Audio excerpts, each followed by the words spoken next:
Imana iduhaye kandi uyu mugoroba mwiza wo gutera. Imana iduhaye umugoroba mwiza ihimbazwe. Ndashimira abashitsi kandi turi kumwe. Nashukuru kwa niaba ya wageni ambao tuko nao. Imana y'mwijuru ibaha umugisha. Mungu wa mbinguni awabariki. Imana yakijije abari barwaye. Nashukuru Mungu ambaye amewaponya wale walikuwa ni wagonjwa. Damu wa bukuru twari turi kumwe kwa gatandatu. Yari yasenze baza kumbwira ngo yagimuta. Tulikuwa naye Saturday lakini wakakuja kunielezea kwamba ameingia hospitalini. Lero Imana ishimwe yagikiza bene data. Kwa hiyo Mungu asifiwe ambaye amewaponya wapendwa wetu. Shima Imana kubwa abayobozi bacu abapastori. Nashukuru kwa niaba ya wachungaji wetu bavuye mu kazi k'Imana bagiye mu gatondo kumurimo. Imana ishimwe ko hurutsana amahoro murakaze neza n'Imana y'umugisha. Wanatoka kwa kazi ya Mungu tangu asubuhi. Kwa hiyo Mungu awabariki sana. Sema amen. Amen. Sema amen. Amen. Hallelujah. Sema amen. Amen. Bihume n'intwari z'Imana nizumva iby'ubushake bw'Imana bakabikora. Shujaa wa Mungu ni wale wanaosikiliza mambo ya Mungu na kuyatenda. Rero mukandiko barakora mu gihe gikomeye. Tunatenda kwa nyakati ambazo ni ngumu. Nabonye n'umwireko ko bigoye. Nimeona hata kwa maono kwamba ni ngumu. Rero musenge cyane kandi musengera ivuga butumwa. Kwa hiyo ombeni sana na muombeye injili. Ubutumwa amasengesho yo gusengera ivuga butumwa yaragabanutse. Maombi ya kuiombea injili yamepungukiwa. Masengesho yo gusengera imitima yaragabanutse. Maombi ya kuombea mioyo nayo yamepungukiwa. Masengesho yo gusengera imbaraga z'umwuka yaramanutse.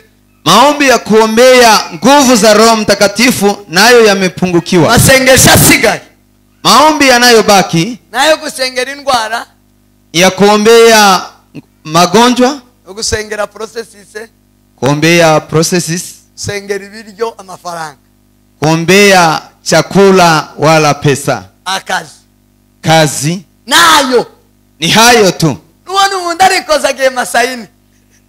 Kiona mtu anaenda kwa mlima, kwa umuntu akoza mafungu, kiona mtu amefunga, umwegera neza ukamubaza, ukimkaribia na kumuuliza, nawe ndaguhisha, na yeye asikufite, azakubwira processes, takwambia processes, azakubwira ko bagwajije, takwambia kwamba wana wagonjwa, azakubwira ko ubukene bubamaze, wala atakwambia kwamba wana umaskini sana. Ayo niyo masengesho asigayeho. Hayo ndiyo maombi yanayobaki. Ariko amasengesho gushaka mu maso h'Imana, lakini maombi ya kutafuta uso wa Mungu, amasengesho y'ubutumwa bwiza, maombi ya injili takatifu, amasengesho y'ubutumwa, maombi ya injili, ngo ubutumwa bwiza bukomeze buvugwe hose, ili injili iendelee mahali popote, ubutumwa bw'amamara, ili injili ifike mahali popote, ubabazwe n'ababagwa muza, uhuzunike kwa wale ambao wanaendelea kuangamia kwa dhambi, ubabazwe ni kanisa, au uumizwe na kanisa, wala uhuzunike kwa ajili ya kanisa. Ayo masengesho ndagango yasigaye iri haruguru. Maombi hayo nafikiri yamebaki huko Kongo. Ayo masengesho aracyabino. Je, maombi hayo yangali huku? Avandimwe bene data, wapendwa wa ndugu, zombonye binteye ubwoba, senga cyane. Yale ambayo nimefunuliwa yamenihofisha sana, ombeni sana. Gabanya andi masengesho hajya hose wazushira amasengesho. Punguza maombi mengine sana. Sengera imbaraga z'umwuka w'Imana. Ombea nguvu za Roho Mtakatifu. Sengera ubuzima bw'umwuka. Ombea maisha ya kiroho. Karahirwa guruta ubukene. Yanawindwa sana kuliko umaskini. Sema amen. Amen. Sema amen. Amen. Sema amen. Amen. Sema amina. Amina. Masengesho yaragabanutse ayo ngayo ariko mugerageze. Maombi hayo yamepungukiwa, lakini nawasihi mujaribu tena. Tusome jambo jema. Tusome neno la Mungu. Yeremia ibice 3 murongo wa 23. Jeremia sura 3 na mstari wa 23. Hanyuma tuze gusenga Imana. Nukuri nubusa kwiringira gutabagwa n'ibigirwamana bituruka mu misozi miremire aho basakurizaga. Mwumve nukuri kuwiteka Imana niyo hava agakiza ka Israel. Amen. Amen. Amen. Amen. Subiramo. Rudiria tena.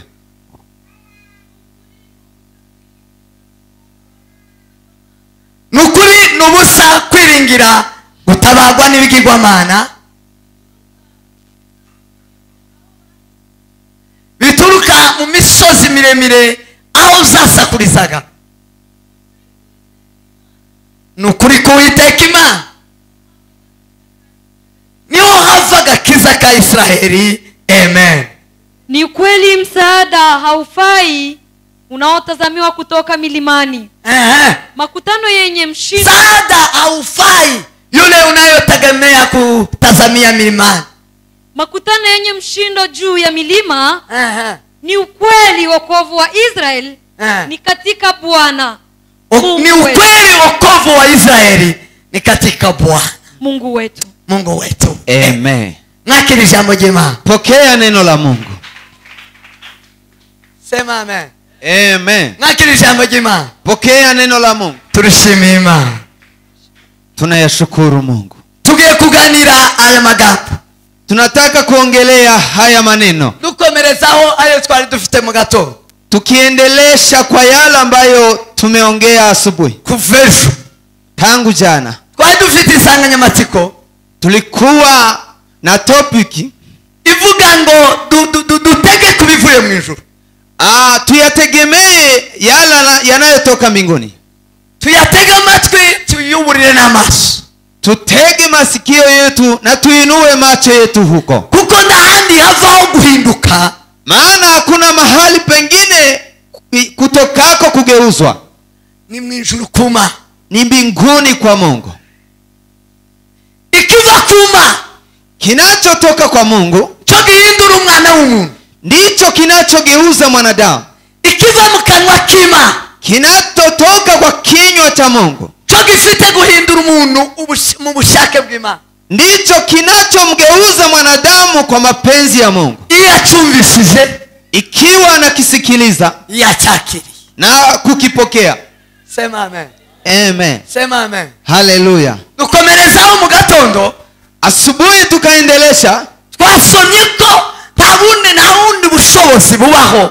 Tumesoma kwamba hakuna ingine uwezo bwo kubaza kuduhindura abana b'Imana, ya kutugeuza kuwa wana wa Mungu, ngo tuve mu kuhesabiwa, mu kutekerezwa, kwa kuhesabiwa kuba umubiri, kuwa mwili, kuba abanyamubiri b'amaraso n'umubiri bitazaraga ubugingo.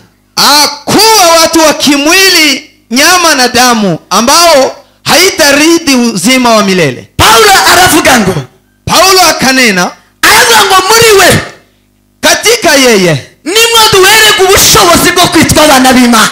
Hapo ndipo tunapewa uwezo wa kuitwa wana wa Mungu, wala muri we wa Mungu. Katika yeye nimwe harimo ubushobozi bwo kwitwa abana b'Imana. Hapo ndipo kuna uwezo ya kuitwa wana wa Mungu. Titukire abinyama n'amaraso, sisi si wanyama na damu. Titukire ubushake bw'umugabo n'umugore, sisi si wa mapenzi ya mwanadamu mume wala mke. Titukire mu bushobozi no mu mbaraga z'inyama n'amaraso. Sisi hatumo katika uwezo na mamlaka damu, ariko kubwa Kristo, lakini kwa ajili ya Kristo, kubwa Kristo Yesu, kwa ajili ya Kristo Yesu, ngo tukava mu gutekerezwa ko turi abantu buntu. tunatoka kwa kuhesabiwa kwamba sisi ni wanadamu peke yake, tugatekerezwa kuba abana b'Imana, tunahesabiwa kuwa wana wa Mungu. Sema amen. Haleluya. Sema amen. Amina. Niho mu gatondo twari turi. Hapo ndipo tulikuwepo asubuhi. Kuko ndahandi uzobona ubushobozi buguhindura ku maana kuna mahali pengine utapata nguvu na uwezo ya kukugeuza. Amazina bazakwita ngo uhinduke umwana w'Imana. Hakuna majina ambayo watakuita ili ugeuke mwana wa Mungu. Igikorwa uzokora kugira ngo uhinduke umwana w'Imana. Hakuna kitendo ambacho utafanya ili ugeuke mwana wa Mungu. Si kubw'imirimo, si kwa kazi, si kubw'izo dukora, si kwa yale tunayoyafanya, ahubwo turi abana b'Imana, bali sisi ni wana wa Mungu kubwa Kristo Yesu, kwa ajili ya Kristo mwana wa Mungu. iyo twakiriye Kristo, tukimpokea Yesu, tuba duhindutse abana b'isumba vyose. Hapo tunageuka watoto wa Bwana. Icyo gihe tuba ducomekwa kuri Abrahamu. Hapo tunaingizwa katika ukoo wa Ibrahimu. Abuzukuru ba Abrahamu. Sisi tunakuwa wajukuu wa Abrahamu akaba sogokuruza.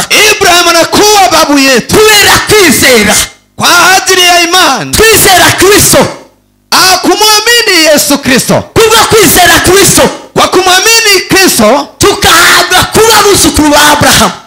Tunapewa kuwa wajukuu wa Ibrahimu. Kuko Abrahamu yizeye Imana, kwa maana Ibrahimu amemwamini Mungu. ngo yizeye Imana, alipomwamini Mungu biyamara amashembira kwira, na amekamilikisha kabisa. Yizeye Imana, Imana irasumvira bimenya ibimugeraho. Akamwamini Mungu na Mungu akatamua. Imana iravuga ngo igisekuruza kiratangirira kuri wowe. Mungu akasema ukoo itaanzia kwa wewe. Aho urusaro rwanje ruratangira kuri wowe. Kizazi changu kitaanzia kwa wewe. Sema amina. Haleluya. Sema amina. Amina. Urusaro rw'Imana, kizazi cha Mungu, abana b'Imana, watoto wa Mungu, ubwoko bw'Imana, taifa la Mungu, ishyanga ryera ry'Imana, taifa takatifu la Mungu, rikomoka muri Kristo Yesu.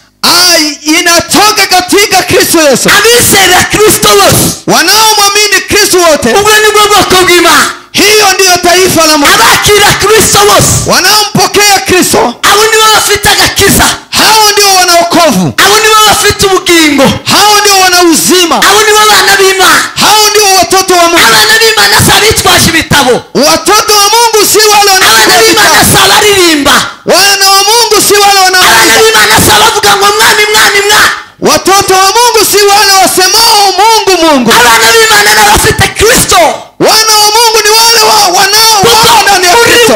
Muriwe katika yeye ni harimo ubushobozi bwo kutubyara tugahinduka abana. Hapo ndipo kuna uwezo ya kutuzaa tunageuka watoto wa Mungu. Muriwe ni harimo ADN kugira ngo tuhinduke abana b'Imana. Katika yeye ndimo kuna damu ambayo inatugeuza kuwa wana wa Mungu. Ni harimo ADN. Hapo ndipo kuna ADN ya Mungu. Sema amen. Amen. Sema amen. Haleluya. Asifiwe Mwokozi. Haleluya. Hai video Bwana wa majeshi. Amina. Muriwe katika yeye nimwe tubonera ubushobozi bwo kwitwa abana b'Imana. Hapo ndipo tunapewa uwezo na mamlaka ya kuitwa wana wa Mungu. Bwana asifiwe sana. Amen. Yohana rere kwa nawe. Yohana akafunuliwa na yeye pia. Abango koko niko turi. Akasema ni kweli ndivyo tulivyo. Koko niko turi. Hivyo ndivyo tulivyo. Bali barabanye na Kristo. Walikuwa wameishi na Kristo. Bagendana na Kristo. Wakatembea na Kristo. Bahinduka abana b'Imana. Wakageuka wana wa Mungu. Wewe kwa abango nukuri niko turi. Alipofunuliwa akasema ni kweli ndivyo tulivyo. Abango koko niko turi. Ndivyo tulivyo kweli. Yesu nubwo atarerekanwa. Hata kama Yesu bado hajazihirika. Yesu ndarerekanwa. Yesu hajazihirika. Ariko niyerekanwa. Lakini akizihirika asa nawe. tutafanana na yeye. Kuko dufite ADN ye. Maana tuna damu yake. Kuko twahindutse abana b'Imana. Maana tumegeuka wana wa Mungu. Muriwe twahindutse abana b'Imana. Katika yeye tumegeuka wana wa Mungu. Niyerekanwa tuzasa nawe. Akizihirika tutafanana na yeye. Niyerekanwa tuzasa nawe. Akionekana tutafanana na yeye. Abavandimwe bene data, wapendwa wa ndugu, abanzi ijambo ry'Imana, wanaojua neno la Mungu, ntibayisenge,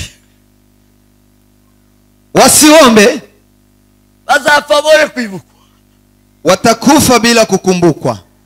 Amaze kuturirimbira paseri, Wanatoka kutuimbia avuga ngo balimbaka mahubiri na nyimbo za wokovu wa Mungu zitakapo nyamanza huku, wewe ulio kataa neno nzuri la Mungu utakaa wapi milele? Sema amen. Amen. Wewe wanzi ijambo ry'Imana iravuga ngo indirimbo ni ijambo ry'Imana nibihagarara waranze kubyumva. Nyimbo na neno la Mungu likisimama na tena umekataa kuvisikia, bizahagarara, yatasimama. mwalimu wizi indirimbo zahagarara ni ijambo ry'Imana. Mnajua kwamba nyimbo na neno la Mungu vitasimama? mwalimu wizi ko bizahagarara ino? Mlikuwa mnajua hayo? Bizahozeho, bizahagarara. Yego yatasimama. bariya twagiye guhamba Langata ko barumva ijambo ry'Imana, Wale ambao tumeenda kuwazika huko Langata wanasikia neno la Mungu, rirahagaze kuri yamesimama kwao. indirimbo zaracecetse, Nyimbo zimenyamanza, amahubiri yaracecetse, neno la Mungu limesimama. none nugera mu gihe cy'ibi bigaceceka, Ukifika kwa nyakati hizo mambo haya yananyamaza, warazanze kuzumva na umeyakataa kuyasikia, uzoja utaenda wapi? Utaenda wapi? udafite ADN y'Imana, Kama hauna damu ya Yesu uzoja utaenda wapi? uzinjira he? Utaingia wapi? waraniye ivyino mwisi, Wewe umeyatafuta ya ulimwengu, urabiharanira, ukayatafuta, urayirihimba, ukatafuta, utanga umwanya wose, ukapeana muda utanga wote, imbaraga zose, ukapeana nguvu zako. iyi si iraguhenda, Hii ulimwengu uyu mubiri uraguhenda, mwili ikakudanganya, kora ukatumika, urayikorera, unaitumikia, urayikorera, ukaitumikia, urayikorera, ukaitumikia, urayikorera, ukaitumikia. umunsi umwe ngo stop, Siku moja itasimama, umunsi umwe bikubwire ngo stop, siku moja itakwambia stop.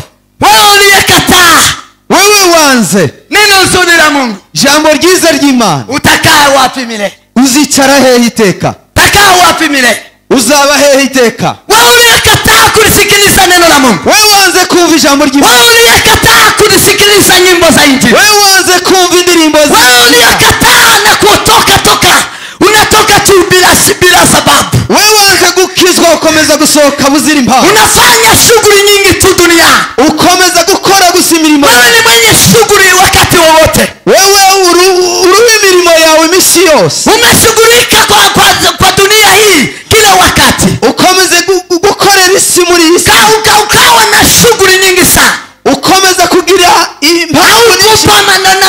haukupata na muda wa kulisikiliza neno na nyimbo za wokovu. Wabonye umwanya wo kumva indirimbo z'agakiza. Wakati zitasimama, Igihe zizahagarara, utakaa wapi milele? uzaba hiteka. Mambo ya dunia Ibyino mwisi hayana faida kwako, ntabwo bifite inyungu kuri wewe, hayana wokovu kwako, ntabwo bifite agakiza kuri wewe. hakuna wokovu ya mambo ya dunia, Nta gakiza ku bintu by'isi, hakuna wokovu ndani ya mwili, nta gakiza kari mu mubiri, hakuna wokovu ndani ya hizi zote miungu yote. nta gakiza kari mu bigirwamana Haya yote byose. mnayoona wa ndugu zangu yaliyo makuu, Ibi byose mubona bikomeye, haya yaliyo makuu duniani, ibi byose bikomeye mubona mu isi, haya watu wote wanaopigania, ibi byose abantu baharanira, watu wanapigania viti, abantu baraharanira watu imyanya, wanapigania mali, abantu baraharanira ubutunzi, watu wanapigania vitu vingi duniani, abantu baraharanira ibintu byinshi mu vitu isi, vikuu, ibintu bikuru wanapigania usiku na mchana, barabirwanirira, wanagangania, hawana muda wa kupumzika, ntibafite umwanya wo kuruhuka, wanafikiria usiku na mchana, baratekereza ku manywa na nijoro, wanatoa nguvu zao za kielimu hata na nguvu za kimwili, baratanga imbaraga zabo zo mu bwenge ndetse n'iz'umubiri, wanafanya usiku na mchana bila kupumzika, barakora ku manywa na nijoro buzira kuruhuka, ili wapate ya dunia haya, kugira ngo babashe kubona iby'isi. lakini kwa hayo yote ya dunia, Ariko kuri ibyo byose byo mu isi, unayogangania na kufanya kazi mingi, ibyo uri guharanira cyane, ukora cyane, hakuna wokovu, nta agakiza na kamwe. Mungu akamwambia Yeremia, Imana ibwira Yeremia, akamwambia ukweli na kuhakikishia, aramubwira ngo ukuri ndawihamya, wokovu wenu hauko kwenye milima, agakiza kanyu ntabwo kari ku misozi, wokovu wenu hayuko kama kwa watu wakubwa, agakiza kanyu ntabwo kari ku bakomeye, wokovu wenu hauko kwa miungu, kwa wale waliojifanya kama miungu, agakiza kanyu ntabwo kari ku bigirwamana cyangwa bigize ibigirwamana. Sema amen. Haleluya. Sema amina. Amina. Akasema ukweli nakwambia, nukuri ndakubwira. Mungu akamwambia Yeremia, ambia wana wa Israeli. Imana ibwira Yeremia ngo nabwire ubwoko bwa Israeli, ambia ukweli nakwambia, nukuri ndakubwira, wokovu wenu hauko kwenye milima, agakiza kanyu ntabwo kari ku misozi. Musitazame milima, ntimurebe imisozi, musitafutie kwenye milima, ntimushakire ku misozi, musitafutie kwenye miungu, ntimugashakire mu bigirwamana, musitafutie kwenye wakubwa, ntimugashakire mu bakomeye. kwa nyumba za kifalme hakuna wokovu, hagati mu mazu y'ubwami nta kwa gakiza, pesa hakuna wokovu, mu mafaranga nta gakiza, huku duniani hakuna wokovu, huku duniani hakuna wokovu. hano mu isi nta gakiza. Akawaambia ya kwamba, arababwira ngo sikilizeni niwaambie, umva mbabwire, ukweli nukuri wokovu wetu, agakiza kacu ukatoka kwa Mungu, karava mu ijuru ku Mana. wana wa Israeli, agakiza k'ubwoko bwa Israeli kunatoka mbinguni, kava mu ijuru, kunatoka mbinguni. kava mu ijuru. Bene data, Wapendwa, nsanganyamatsiko iriho none, topic ambayo iko leo, agakiza ka wokovu wako tikari muri biga zose utekereza, hakamo kwa yale yote unayoyafikiria. agakiza ka Wokovu tikari mu mzino mwisi, hakamo katika mambo ya ulimwengu. agakiza kawe gaturuka mu ijuru. Wokovu wako inatoka mbinguni. Sema amen. Haleluya. Sema amina. Haleluya. Nukura agakiza kanyu kava mu ijuru. Ni kweli wokovu inatoka kwa mbinguni. Isoma Luka 19. Usoma Luka 19. Kisoma Luka 19. Luka 19 hariho makuru ya Zakayo. Luka 19 kuna habari za Zakayo. Zakayo yari umukoresha w'ikoro. Zakayo alikuwa mtoza ushuru. Zakayo ari umukozi. Yeye alikuwa mtumishi. Kandi afite amafaranga. Tena alikuwa na pesa. Ariko ngo hanyuma atekereza abura agakiza muri byo zose. Kwa hayo yote alikuwa nayo akakosa wokovu. Agakiza Zakayo yari afite. Hakuna wokovu ambayo Zakayo alikuwa na kazi. Alikuwa na kazi. Kakandi ushaka ukagira ngo none wokira. Ile ambayo unatafuta na unafikiria kwamba utapona. Abura agakiza mu mafaranga. Akakosa wokovu katika pesa. Yakazabika ibinomboro zino. Alikuwa akiweka majiwe ya dhahabu. Yari umukoresha w'ikoro kandi akaba afite personality iri hejuru, yakoraga mu bategetsi. Alikuwa yeye ni mtoza ushuru, pia alikuwa kiongozi mkuu katika nyakati hizo. Ariko ngo muri izo zose tiyabona mwagakiza. Lakini kwa hayo yote hajapata wokovu. Ngwaza kumenya makuru ko Yesu yaterani yaho. Akakuja kujua habari kwamba Yesu ako mahali hapo. Aravuga ngo arashaka kureba Yesu. Akafikiria kwamba anataka kumuona huyo Yesu. Aravuga ngo oja kureba Yesu. Kanena ni lazima niende kumuona huyo Yesu. Bibiri ikavuga ngo aragenda yari mugufi ngo ananirwa kumugeraho kubera isinzi y'abantu. Biblia unena alikuwa yeye ni mfupi. Akashindwa kumuona Yesu kwa sababu ya umate wa watu walikuwa wengi. Yesu yagendanaga n'igikunda ageze hose hasaga abantu benshi kumwumva. Yesu mahali alikuwa akipitia kulikuwa umate akiwa na kundi la watu wengi. Kuko Yesu yari udasanzwe yaravuye mu ijuru. Maana Yesu alikuwa si wa kawaida, alikuwa akitoka mbinguni. Abatari babizi bakazamurebera ko muri Maria na Yosefu. Wale ambao walikuwa bado hawajamjua walikuwa wakimtazamia katika Yosefu na Maria. Ariko bamumenye bari baramenye neza ko atari mwene Yosefu na Maria. Lakini wale ambao walikuwa wamegundua kwamba yeye si mtoto wa Yosefu na Maria, bari baramenye neza ko atari umwana w'umubashi. Walikuwa wakijua kweli kwamba yeye si mtoto wa fundi. Sema amen. Amen. Sema amen. Hallelujah. Sema amen. Amina. Sema amina. Abantu bazabanga kwiga Bibiliya iri iwacu bakazavuga ngo umuntu ugiye kwiga Bibiliya ngo yarananiwe n'amasomo. Huko kwetu walikuwa kinena mtu akiiga Biblia atashindwa. Mtoto ngo agiye kwiga Bibiliya mtu ambaye angali mdogo kwenda kujifunza Biblia, ngwarananiwe na masomo ni gifu, ilikuwa inamaanisha ameshindwa na masomo mengine. ngwaricho baza nguri yase ngwatachoka babutezemo. Huyo hakuna chochote ambacho wanategemea kwake. Kubiyobeho. Ilikuwa ni kukosa Nubu nyine kujua. kusoma Biblia ni kintu gitoya, ahubwo yosoma WhatsApp bugacha.